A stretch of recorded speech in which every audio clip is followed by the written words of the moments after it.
And good evening, good morning, good day, wherever you are in the world. And thank you so much for joining us yet again for another live stream from a home in Italy.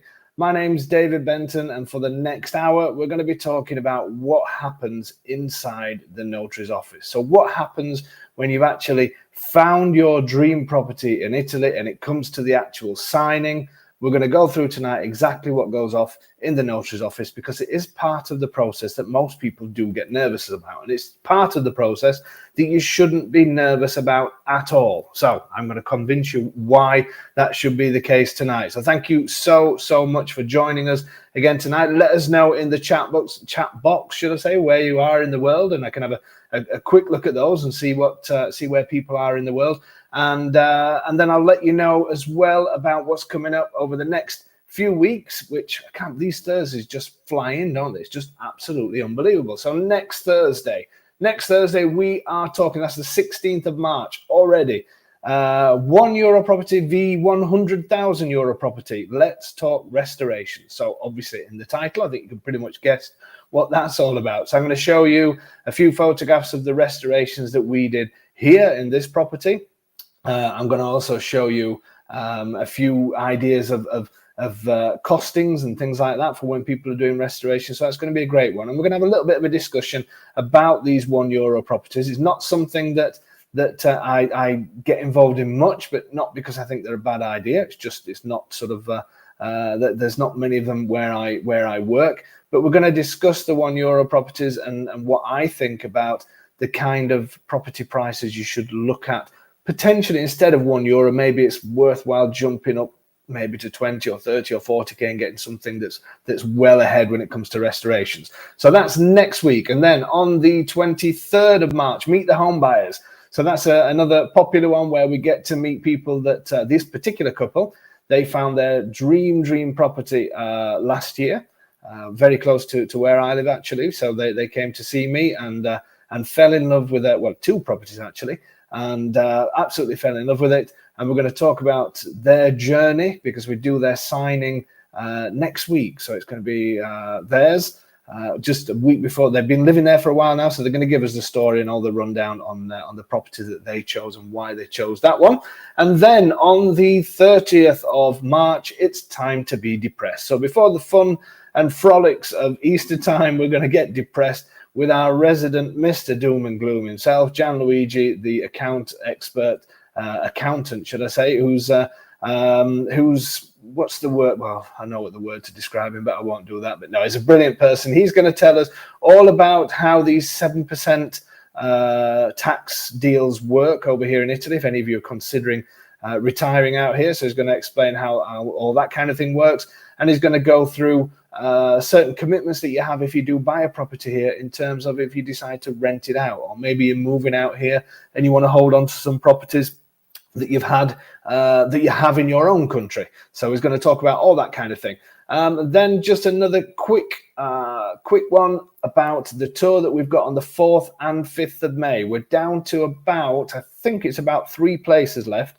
We are hoping to secure a slightly bigger bus. So if we do, then there may be a few more places going. But I think we're down to 3 or 4, because another couple booked again today. If you are interested in this, basically what it is, it actually starts on the 3rd of May, where we all meet in Pescara. We also collect from the airport at Pescara for anybody coming in from the UK. We meet in Pescara. We have an aperitivo, which is obviously accompanied with a drink and a few nibbles. We have a quick look around Pescara just so I can show you the beach area and that kind of thing, and discuss what's going to happen on the following days. And then on the 4th and the 5th, what we do is we take you around in our posh little bus, and we visit different areas. We also visit different properties. We talk about how it all works when it comes to buying and things like that. We introduce you to into our geometry that we use a lot. Hopefully we're going to see the notary this time as well. We usually do things like wine tasting. We certainly have food together, which is great. So we will collect you. I'm going to sneeze shortly, forgive me. We'll collect you from Pescara in the morning, do our travels, have lunch together, and then we take you back to Pescara in the evening time. So it's a full day on the 4th and a full day on the 5th. Don't you just hate this when this happens? On the 5th as well. And then we take people back to the airport on the 6th who are going back to the UK. And those of you staying on, hopefully we get to see you afterwards as well. So they are brilliant tours. It doesn't include accommodation, I must say that, but we are getting some good rates from a hotel in Pescara where we collect from, but you can stay anywhere you like in Pescara, so it is flexible. The price is €295 per person, and as I say, includes your travel while you're here, includes your meals, any wine tasting that we do, things like that, and obviously includes meeting us as well. So it just doesn't get any better, does it? So that's on the 4th and 5th of May. If you're interested, then drop me an email that you can see that running along the bottom of the screen at the minute, the info@ahomeinaitaly.com. Let me know that if you want to book a space, and we'll do that. We're also going to do another one in October as well. So, okay, so as I said to you before, we're talking about inside the notary's office. So let's get talking about that now. I'm sure Tony's going to start putting up a few hellos from people. Hi, David from California. So yes, Pete, I hope to be experienced the process soon. Well, very soon, Pete, very soon. That's one of the quickest sales I think I've ever done, potentially. In fact, Pete, you would be great to come in here and tell everybody your experience, considering you came over for the first time. I think we had about an hour and a half together, and that's it. You've chose your forever place, which is absolutely fantastic. Okay, so it looks like everybody is coming in. Tony, I'm also going to put the chats on as well. What I will say as well, everything's coming through from Facebook and from YouTube. Everything seems to be working okay, which is fantastic. So yeah, keep letting us know where you are, and then we'll start talking about the subject, and then you can ask questions as we go along. I'm going to have a little moan. I know everybody knows that I like to have a little moan every now and then. And it's just regarding last week's live stream. When we do these, obviously last week we were talking about, completely forgot what deposit contracts. And there was a gentleman that came on. I don't know if you're watching tonight. I do hope you are, because I don't want to put anybody off watching. That clearly had some sort of problem with an estate agent that has been dealing with. What I will say, when we do these live streams, we do try and stick to the subject, first of all. I cannot comment on problems or legal problems. I'm not a solicitor. I can't sit here talking to one person about some problems that they have with certain agents and things like that. One, it's not fair for me to do that, because obviously I don't know the circumstances for either side. I will try wherever possible to help anybody, but these live streams are thrown out there for everybody to get something out of. So I can't, unfortunately, sit here and answer question after question from one person about their own personal circumstances. So apologies that I didn't answer all the questions, because when I look back on the live stream, the particular gentleman I don't think was very happy with me at the end of it all, which is unfortunate.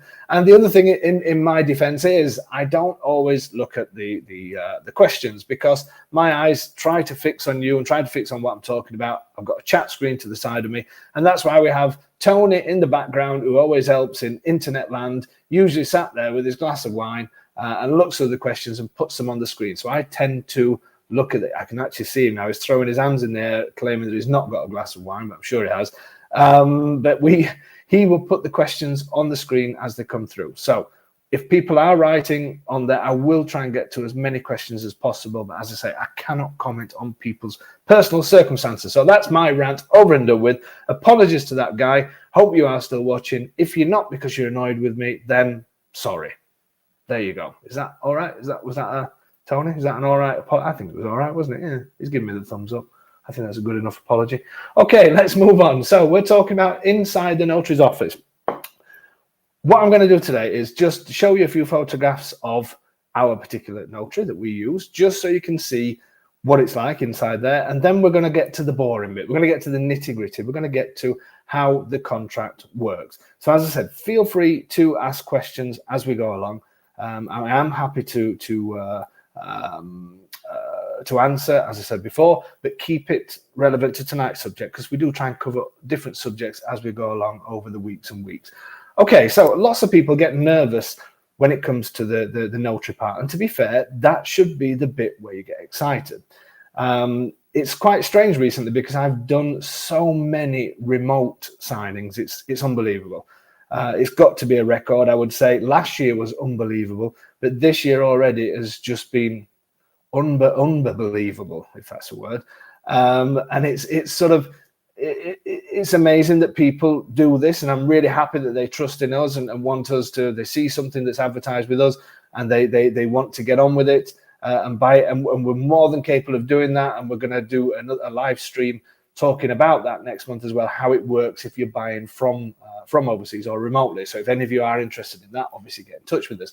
But it is a weird thing for me, because I go to the notary's office and sort of you're not there, and it's all a little bit sort of strange. But that's just what's happening at the minute. But what I want to do is still explain to people how it works, even if you're not going to be here. And if you are here, how the whole thing is put together, how the contracts are put together. Because at the end of the day, when we get to this stage, like tomorrow morning, I'm signing for a couple that have never even seen the place. So they've been here on the last tour, they've not seen the place, and they're buying remotely. So I'm doing that tomorrow morning. And if you're here or not, now is the point where we should all be relaxed, because everything's been done. Everything's been put in front of the notary, and the notary is happy to go ahead. But obviously, there's lots of things to be done tomorrow to get the signing through. The most important thing is that the notary checks everything live on the day. So I want to tell you that, because if I get a phone call tomorrow morning at 9 a.m. and he said, Dave, don't bother coming, then that means when he's done his final check, something's come up. And that's, it doesn't matter all the preparation that you've done. It's all about that final check, just to make sure that, because we could have done a preliminary check maybe a couple of months ago, but then anything can happen. Somebody can go into debt. Anything can happen in life. And obviously the big one is tomorrow. So once I don't hear anything from him, or around about 8:30, if I don't hear anything, I get in my car and off I go, heading towards the notary's office. And lots of people do get worried about it, because they think it's almost like a court style situation. So many people used to say to me, are they like judges? Are they not? They are official people. They're the next in the pecking line, I would say, down from the Pope. Pope's right up there at the top, and then it's the notaries. So they've got a huge role to do here. I mean, obviously notaries exist all over the world, but a lot of the time they're just there to check signatures and that kind of thing. Whereas the notary here, especially when it comes to buying a property, it's them that do the conveyancing, if you like. It's them that actually sort this contract out and say it's your property. It's not done by lawyers at all. It's done purely by notaries. So they are important people, but it is like an office style thing. So I'm going to start this off just by showing you a few photographs. This is our notary. Giovanni Maria Plasmati is called, the guy in the middle, obviously. And this is his office in the middle of Chieti. So he will sit behind that desk, and it's usually sort of buyers maybe on the left, or me on the left if the buyers are not there, sellers on the right. And it's quite a nice sort of process, because you do get to meet the owners as well. And it's a relaxed atmosphere. So there's nothing to worry about. You shouldn't be sort of there thinking, oh my God, is it going to be like a court situation and all the rest of it? It is very formal. Obviously, there's a very important job to do, but it is a relaxed thing. And also, as I say, you do get to meet the owners, which is really nice. So these are all sort of a few examples of past clients. You can see them signing away there. The lady is signing the energy certificate for the property, and the gentleman is signing the floor plans. Now, obviously, we've gone through all these kind of documents. Here's Scott and Amanda looking very pleased with themselves. And these are all obviously signing everything that's been laid out in front of them, as we've gone through before when we talked about our legal documents, things like the floor plans, which is what Amanda's signing there in front of her.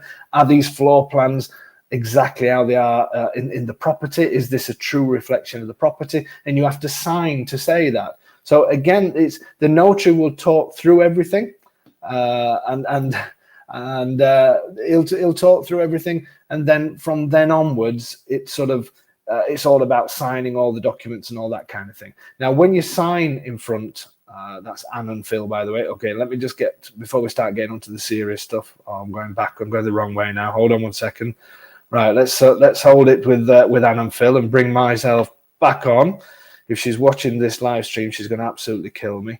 Okay, back to me. So basically the notary will read through the contract in full. Now we're going to go through the contract so you can see how it's made up, what the content is and all the rest of it. He or she reads it out in Italian.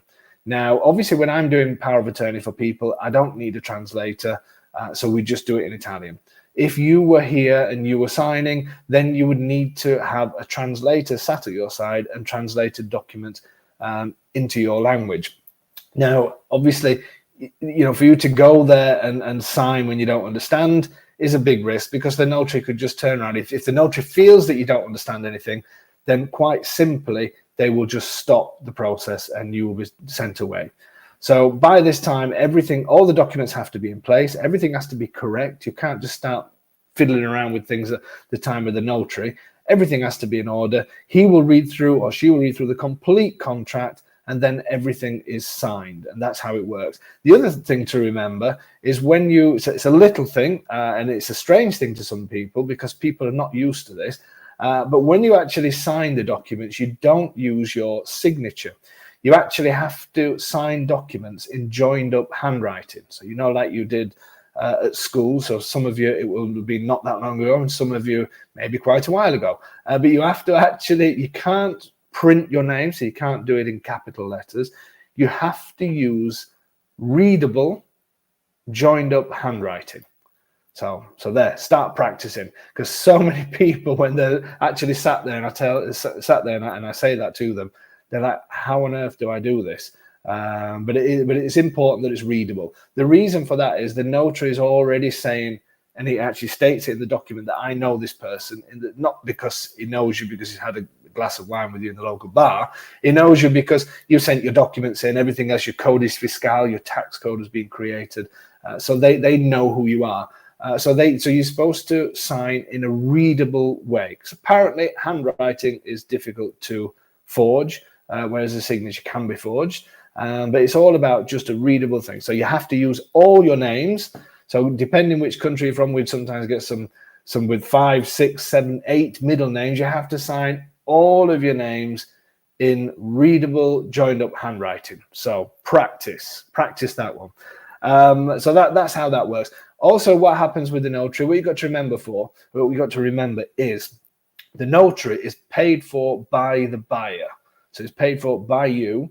You can choose the notary wherever you want to go. You can shop around. You don't have to.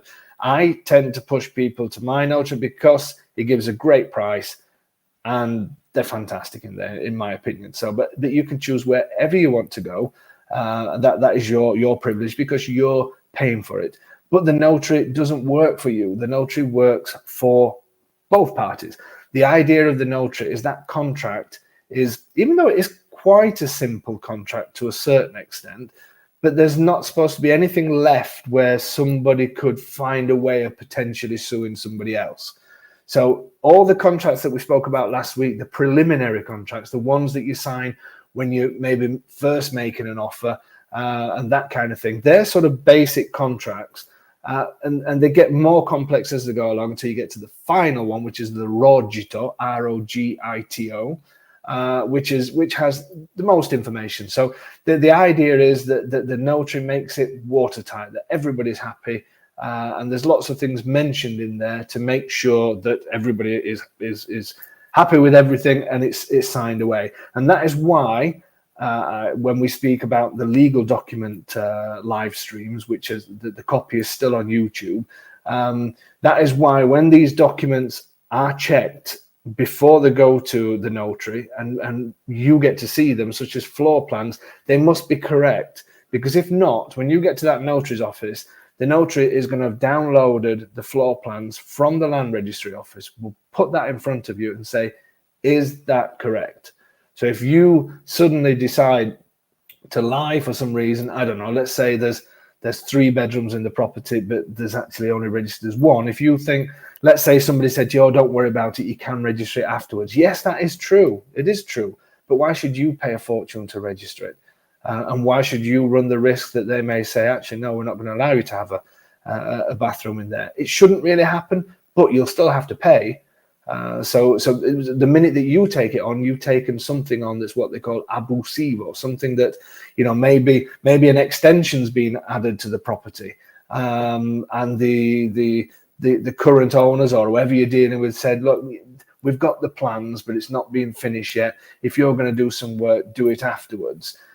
Things like that you shouldn't do. Those floor plans need to be as they are in reality, and that will be laid out in front of you, and you will sign that. The notary is not going to go to the house. That's not how it works. The notary doesn't go and have a look around and check the floor plan and say that's all right. The notary is saying to you, the owner, sorry, you, the buyer, is also saying to the owner, okay, this is what I've downloaded. Is this correct? So you're both swearing that that is correct. Okay, so what I want to do now, if anybody's got any quick questions that they want to fire off straight away, then please do let me know now, because what we're going to do is going to start going through the boring bits now. We're going to do the contract bits, but they are important. I'll try and keep it as fun as a contract can be. So I will try and do that. Tony, if we could get rid of, oh, that's a bit unprofessional, isn't it? Having my who's texting me when they know I'm streaming? Let me just turn that off before people start having a go. Okay, Tony, if we can get, got rid of it, got rid of the ticker. So we know it's getting serious when the ticker has gone off the bottom.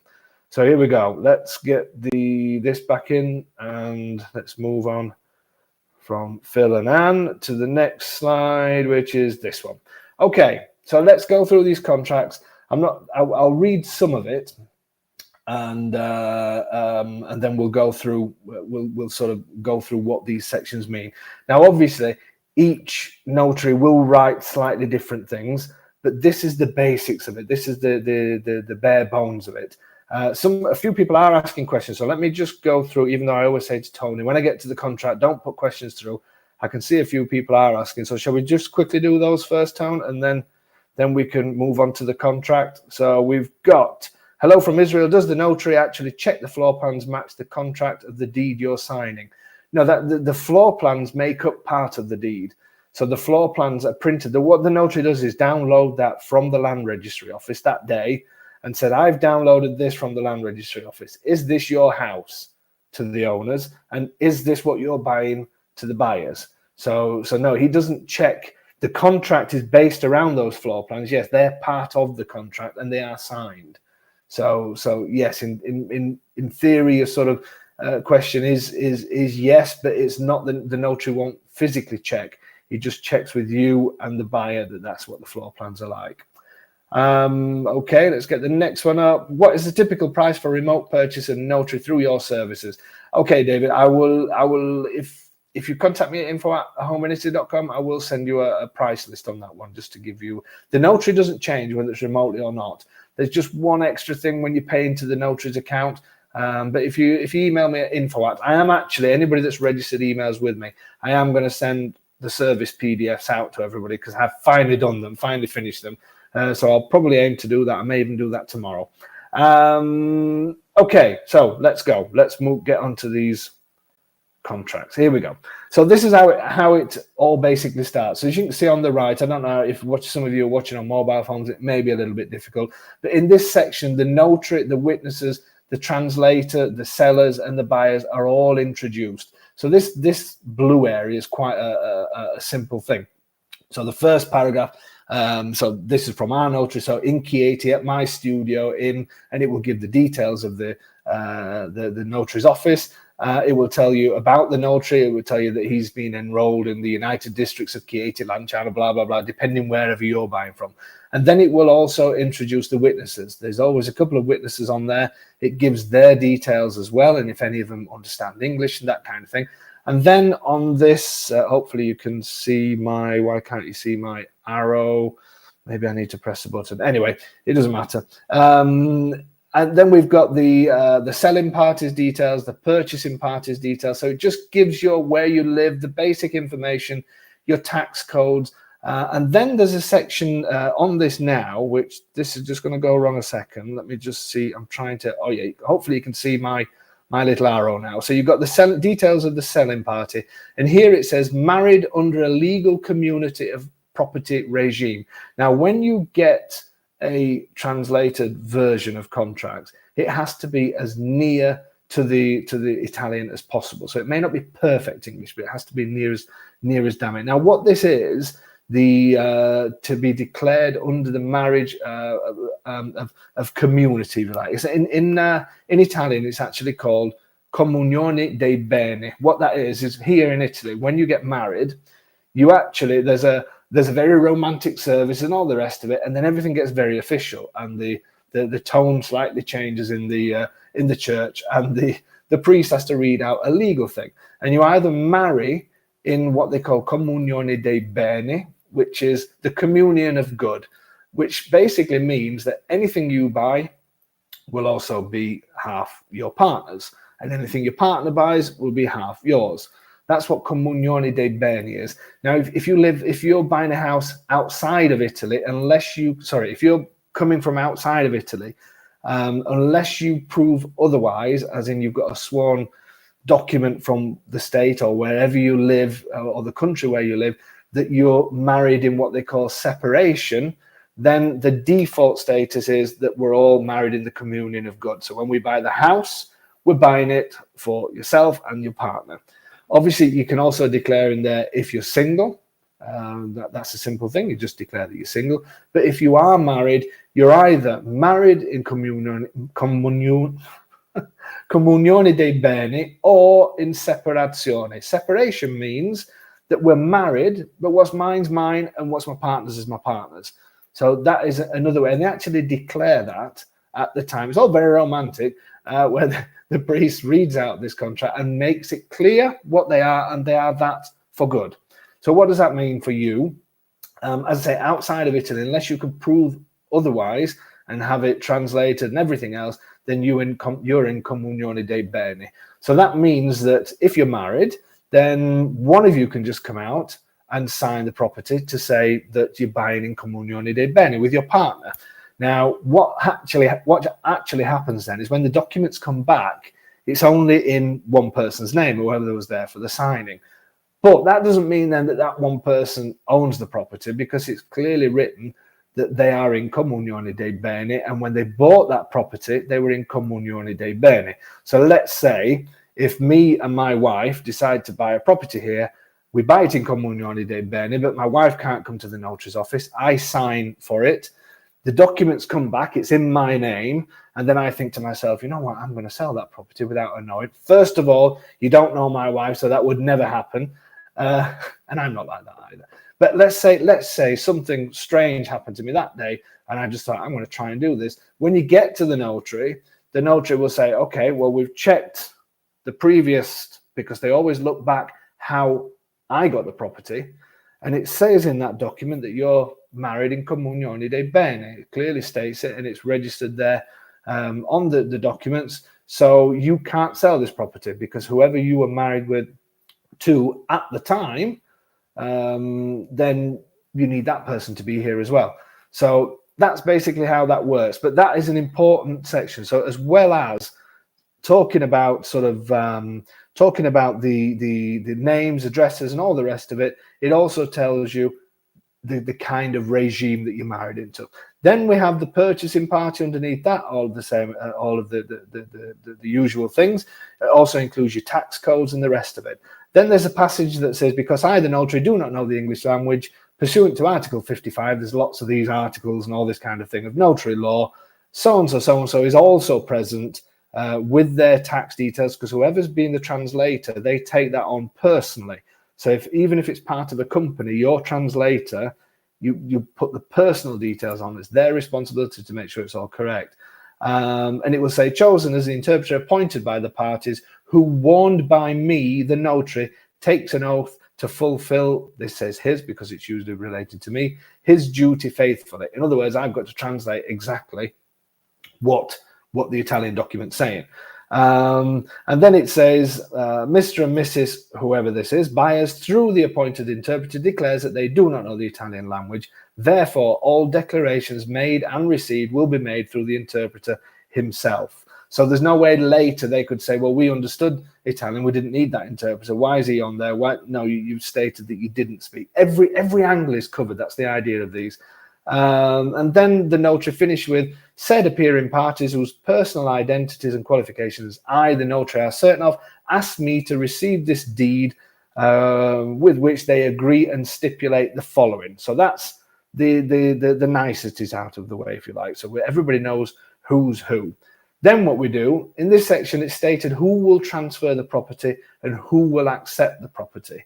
So it sounds all very basic, but it's on there. It's saying the following people as represented are buying it half and half together for the whole. Also, we're talking about the buyers here. Sell and transfer to, and then the name of the people who you're transferring the property. So, and then it gives a brief description of the property. In this case, it says located in the municipality of wherever it is, and then it gives an address. Now, be aware, addresses here, especially numbers on houses, change all the time. So don't be, at this stage, there's always a thing where people will say, no, it's not number 17, it's number 20. No, it's not number, it was 23 years ago, now it's 26. The most important things are what's coming up next. So it gives you the address, and then it gives a brief description. So a real estate unit for residential use. In this particular case, they mentioned it was in a good state of repair. That's not always in the contract. But the owner wanted this to go in because the property was sold for a much higher price than the taxable value, and they wanted to write in there why that was the case. And then it mentions then a brief description of the room. So it's saying it's got an internal staircase, so many cadastral rooms, bordering the whole with the aforementioned piazza. So that was the address. What they will do then is they will start to describe what's around the property. They'll describe the neighboring properties because they will have already had details of the map details. So they will say it's next to, for instance, plot number so and so. It's next to this road. So there's no way, you've got the address, you've got a description of the property, you've got a description of everything that's around the property. Then you've got the land registry information, you've got the floor plans, you've got there's no way that you can get to the point where you say, oh my God, I've just bought the wrong house for somebody. It's just not going to happen. So every single possible description goes into that. So we've got then distinguished in the land registry of buildings on folder, whatever it is, parcel numbers, whatever it is. I don't know if you can remember all of these from the legal document stream that we did, but every property and every piece of land has all of these things, just so so you can see exactly what the names of the parcel numbers and all the rest of it are. I'm just going to try and change my screen slightly just to see if this possibly makes things a bit bigger. No, it doesn't, just makes me a bit bigger. No, let's stick to where we were before. Okay, so we've got the details of the actual land registry details on this part here.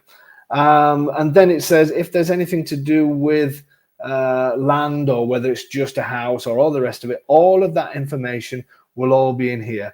It also then goes on to say that pursuant to all these different laws and all the rest of it, the transferring party declares and the transferee acknowledges that the data and the cadastral plan, in other words, the floor plans, as reported above, concern what is in question, and that they comply with the actual state of affairs, and there's no difference such as to affect the calculation of the annuity. So in other words, that because some people, if it's a tiny little, let's say you've got a tiny little wall dividing something, or a little curtain coming up, things like that, I'm not going to say you should accept it, but people do. But if you've got like another bathroom, you made another room, you've knocked through things and things like that, that can drastically change the taxable values. So you must declare how the property is, and this passage covers all of that. So you're signing, the sellers are signing it, and the buyers are signing it. And then it says, so the notary here doesn't take any responsibility, because what he is saying to you, or she's saying to you, is I, the notary, declare that the cadastral information conform to the documents of the real estate registers. In other words, the notary has downloaded the floor plans, saying to you, this is how it's registered. Yeah, so it doesn't matter if you've seen floor plans before that's different. The notary saying, this is how it's registered. If you suddenly say to somebody, to your agent, whoever you're with, oh, hang on a minute, this is not this is not the floor plans I've seen. I've seen one with 5 bedrooms. This is only showing 3. The important one is the notary one. That's why I always say you can't get past the notary. That's where this is where the what do you say, the book stops. That's how it is. Okay, so that he finishes that statement off with that. What's he doing? He's passing the responsibility back onto you the buyer and you the seller. And he does that quite a lot throughout this document, different people's responsibilities. Then we've got on the right-hand side, it says here, the notary confirms how the current owners received the property and asks the authorities to change the name into the new owner's names on your behalf. So what it will say is, the above has been received by the seller by virtue of a deed of sale, blah, blah, blah. So it will then go on and talk about how that person got that property. Now, they only have to go back once, because if everybody goes back once, then it should all work itself out. Now, maybe they've had that passed down to them, so there could be what they call a successione that's been registered. So that's, I don't know, grandfather's passed away and you've been given that property that way. So you would then provide the notary, or the sellers will provide the notary with the details of the successione to say it's been passed down to me. In the same breath, if they bought it a few years ago, then it will say it was bought on this day through this notary, this number, so and so, so and so, so and so, so and so. So that's what that section is all about. So Jean is saying, can you include other names on the deed, i.e. the names of your children who will be inheriting the property? In Italy, we're going to be talking about wills on another one, Jean, because if you have children, they will automatically inherit it anyway. So yeah, if you want to split the owners, if you want to have your children as the owners now, you can do that. But when we talk about wills in a different webinar, you will see how it works with children coming onto there. But the default in Italy, if you have children, is your property will be passed to them. If anything, God forbid, happens to yourself. Who drafts these documents? The notary. Yes, the notary is the one that draws up the final contract. So the information is presented to them by people such as I do this quite a lot with the notary, but I get my geometer to do most of it. So most of you have heard me talking about geometers. They will gather all the information, check all the information, sort out any problems that there are on there, and then present it to the notary for the notary then to fill in the gaps. So they will have the bare bones of the contract that I'm showing you now, and they will then fill in the gaps with the information provided to them. Okay, so let's move on to the next part. So we've introduced the notary. We've introduced the property, if you like. We've introduced everybody's there, the buyers, the sellers, everybody else. And then we've also explained where that property came from, how that seller got that property. And then we're also saying the notary is saying the parties authorize the competent registrar to carry out the transfer of what has been specified. So in other words, it's telling the land registry office to change it into the new people's names. Okay, so let's move on to the next section. So in this section, the owners declare that the property was built, if this is the case, before 1967. Why is that important? Before 1967 in Italy, you want basically when it comes to sort of building. So you could, if you had a piece of land, you could have built a hotel on it if you wanted. Then planning permission came in, which was a certain date within 1967. So if you're selling a property that predates 1967, you didn't have to have any planning permission. So basically, you just declare, or the owner declares, it was done before 1967. Thank you very much. It may have been updated. It may have been painted. You may have put tiles on. You may have changed the bathroom. You may have done different things that didn't need planning, or maybe just updates and things like that. As long as the bare bones of it was done before 67, then it's a simple passage that gets written in there. So I've written on this section. I'm going to try and make these slides available as well on when it goes live onto YouTube. I'll add it on in the next couple of days. So version 1 on here is if it was done before 1967, and version 2 is basically that it has had work done after 1967, and they have to have all the details, if you like, of the planning permission. You can't just suddenly say, yes, I got planning permission, that's fine. No, we need to see the documents. The documents have to be there with the protocol numbers, the council that you asked for, and all of those details are all checked and double checked.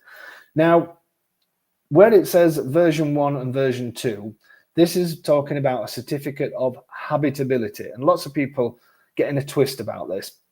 So most older properties don't have a certificate of habitability.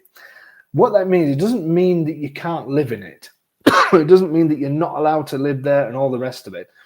Usually what happens is, if you, let's say you've completely done your house up, completely modernized it, and you want to sell it, then you'll say, I've even got a certificate of habitability, which is saying that everything's new, everything's been checked, everything's been done, and there you go. I'm selling this house because it's worth more to you as a buyer because all of this has been done. Now, the problem is, if I have a certificate done now, and then let's say I change the boiler, change something else later, then I have to have that done again. So lots of people, the vast majority of signings, I would say the overwhelming majority, we're talking over 95%, will not have that certificate. And loads of people think, oh, that means I can't live in it, I can't do this, and I can't. That's not what it means at all. And if you're buying a property that isn't an older property, and maybe it's got wiring into the walls that, how can anybody certify that? Maybe it was done pre-1967. You can't certify that because there's no way you can get that kind of certificate, because everything, you may not be able to check certain things. Whereas if you do lots of work and have that done, then you can get that certificate done and pass that on to the person. So don't be surprised if it's not shown on your contract, because the vast majority of them will not be shown on the contract and you will not get that certificate. So Yolanda is saying, can you separate full ownership for children and enjoyment for parents in order to reduce the inheritance costs? Yes, you can.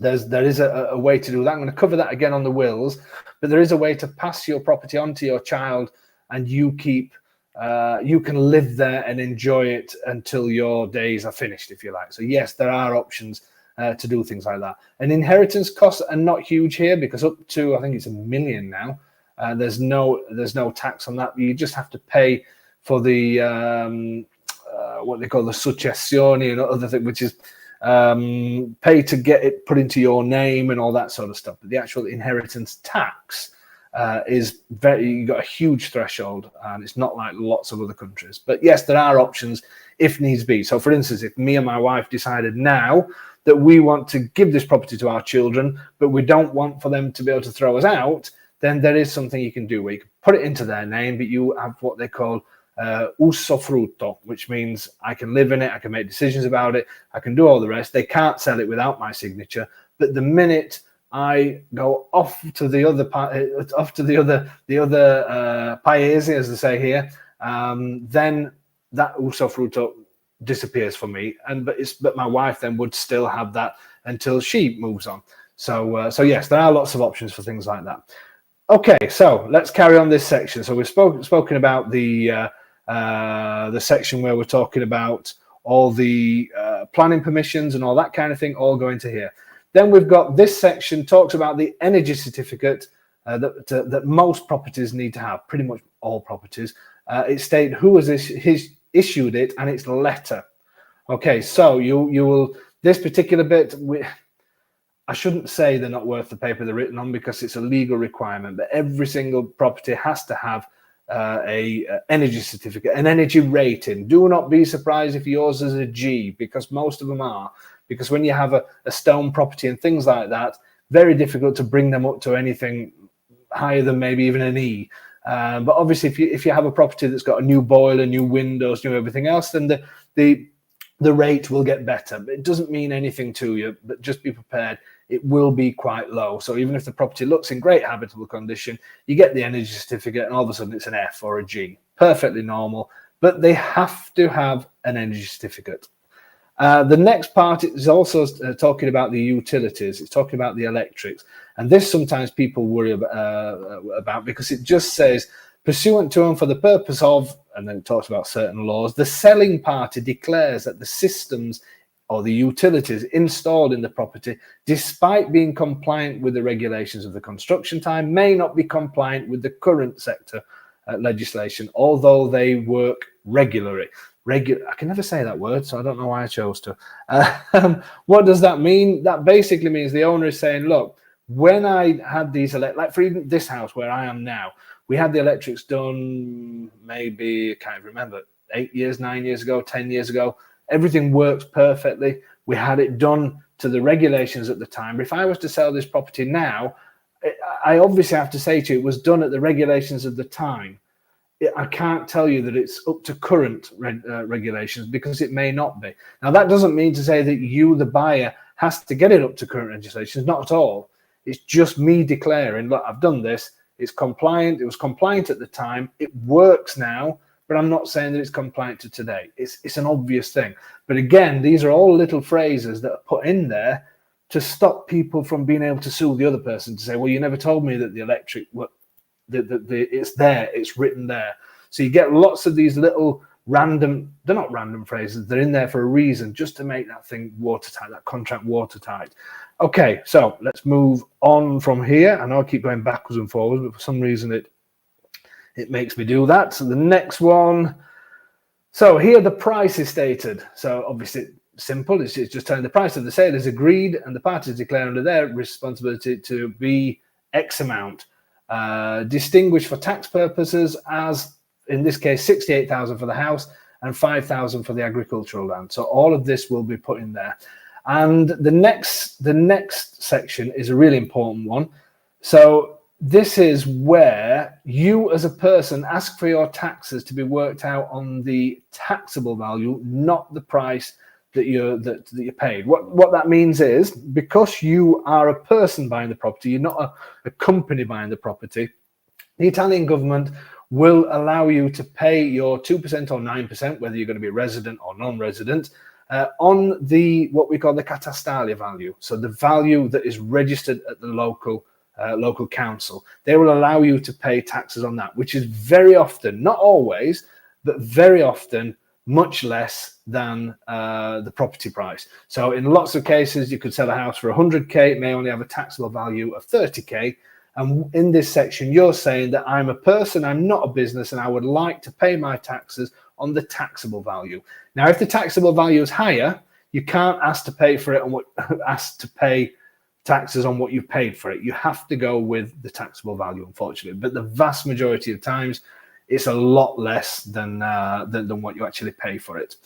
And here then we've got a section where it talks about that you're telling the truth about the amounts and how they're paid, and explain how the payments are made. So whether that's done from banker's draft and all the rest of it. The reason for that is for money laundering, that kind of thing. So if somebody says, well, that's not right, I gave them an extra 10k in cash, or whatever it is in cash, or the rest of it. No, this is saying here that you paid it in this way. You paid it by bank transfer, or you paid it by check, and that's it. So that's what this section is talking about. And it's obviously warning you as well about all these types of declaring this.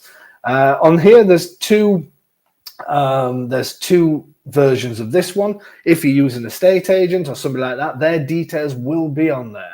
So if you're using a registered estate agent, their details will be on there to say you paid them a commission of X amount, so they're part of this as well. Okay, so that goes. Now, if they're not registered estate agents, like for instance me, as I keep telling people, I'm not an estate agent. I work in a completely different way to give me the flexibility to do the services that we do. I will not appear on your act because I cannot ask you for a commission. I can ask you for service charges, not a commission. So I don't just suddenly say, you pay me a commission and then you go off and do whatever you've got to do to get this act through. We are based on services rather than commissions. But if you are using an agent, that's where their details will be. Okay, moving on to the next one. We're getting through this now. So in this section, you accept the payment is for the property as a whole, not per square meter. Again, let's say that somebody had the description of the property is 100 square meters, you bought it, and then afterwards you found out it's only 99.2 square meters, and you try suing the owner for that extra 0.8, you can't, because it clearly states here that you've accepted that it is not per square meter. It's, well, that's a bit unprofessional as well, isn't it? It's all happening tonight.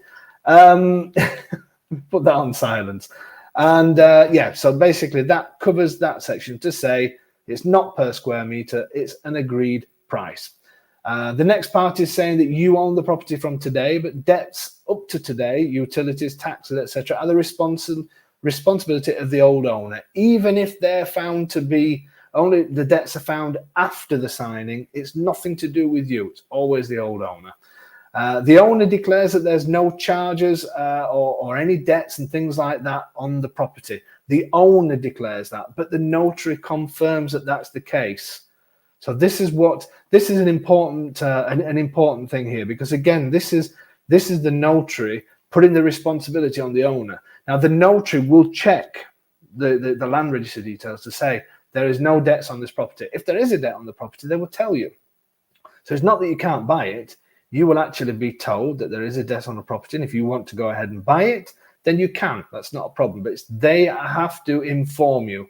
But they pass that on to it's always the declaration coming from the owner. Yeah, because how the owner could potentially sue the notary, I'm not quite sure in those circumstances, but it's coming from the owner. The owner's saying there's no debts on this property. I'm telling you that there's no debts. But it's double checked by the notary, and the notary is saying, I've checked this, that there's a certain part, an important part during the signing, where the notary holds up this piece of paper and says, look, I've checked, it's free of debt, there's nothing on this. But again, the declaration is made always by the owner or by the seller, as depending what we're actually talking about. Okay, so we're nearly through this. You're sticking with me. I can see the numbers have not gone down too much. This one is hard going. I know it is a hard going one, but it is an important one. Okay, so we're nearly at the end now. So we're doing this where the owner declares that there's no charges, etc. The buyer pays for the notary fees and taxes. That's stated on there. And you're allowing the notary not to have read through the energy certificate and the attachments and all the rest of it, because you will be in the notary's office for hours and hours and hours talking about things that are not really relevant to the sale. So you're allowing them to say, look, you don't have to read through the energy certificate and all that kind of stuff.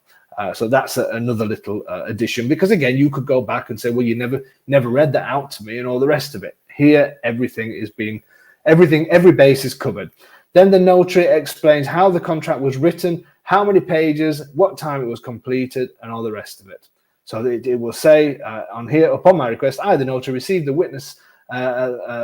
witness present, partly written by electronic means, by a person of my trust on my dictation, and partly written in my hand in its original in Italian, while the English translation was written by the interpreter. So again, this is talking about what you're left with, that document, how many pages it is, what it's made up. So no extra pages can be slipped in at any point and just say, no, it's here, where it tells you that Uncle Mario can use the garden every 6 months to plant his potatoes or wherever it is. Everything's in there, and the final bit just says that it's this many pages for the Italian version and this many pages for the English version.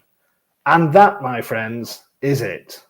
That's how it works. I told you it was easy, didn't I? All these people telling you it's a nightmare to buy properties in Italy. No, it isn't. You just need to use the right people. I've got this little fly. I don't know if it's a fly, what it is. It's moving slowly, and it is annoying me. It's been annoying me all night. Anyway, so that is it. That's how it works. That's the final part. You sign the dotted line, you get the keys, you hand your payment over, and you live in your beautiful home in Italy. That'd be a good point to end this, but I'm just going to see if there's any other questions. Can you buy a home in Italy? I like it when people use a home in Italy in the phrase. In a trust. Ooh. You got me on that one. Can't believe that. Tony, why did you let that question through? Kevin, I don't know. You just ruined my career. I don't I'm not sure. I'm not 100% certain. I can find that out, and I will find that out. And please feel free to email me at info@ahomeinitaly. Just give me more information on how you mean sort of with a trust, or if you're wanting to sort of buy it to pass it on to somebody. And I would definitely ask the question. Okay, guys. Well, it looks like everybody's gone quiet, so hopefully I've answered most questions. I'm getting all these nice bits through now, the bravos and the excellent. I like to hang around for these bits because it just makes my head swell a little bit. But no, joking aside, absolute pleasure. Love doing these things on a Thursday night. I really do. We do tend to do these every couple of months. We try and recap on some of the things, even though we leave things on on YouTube for you to view. It's always good to have a live recap, and also gives you the opportunity to ask questions and things like that. All right, so hopefully none of you are going to be nervous about going to the notary's office. Remember, this is the best bit. This is what it's all about. Without this, you don't get your home in Italy. All the documents should be right by then, and we just get on and we just do it, and then you get your keys and off you go. Everybody's happy. All right, guys, thank you so much for joining us. Remember, next week we're talking restorations. Jeanette saying, do you provide interpreter services? Yes, we do.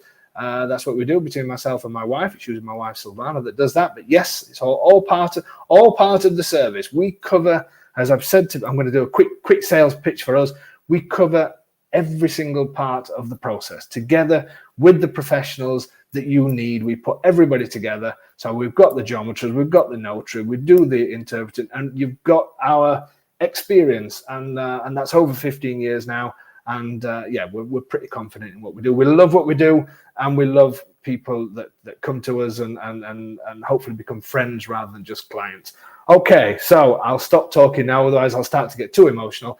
Thank you very much again for joining us. Absolutely great attendance.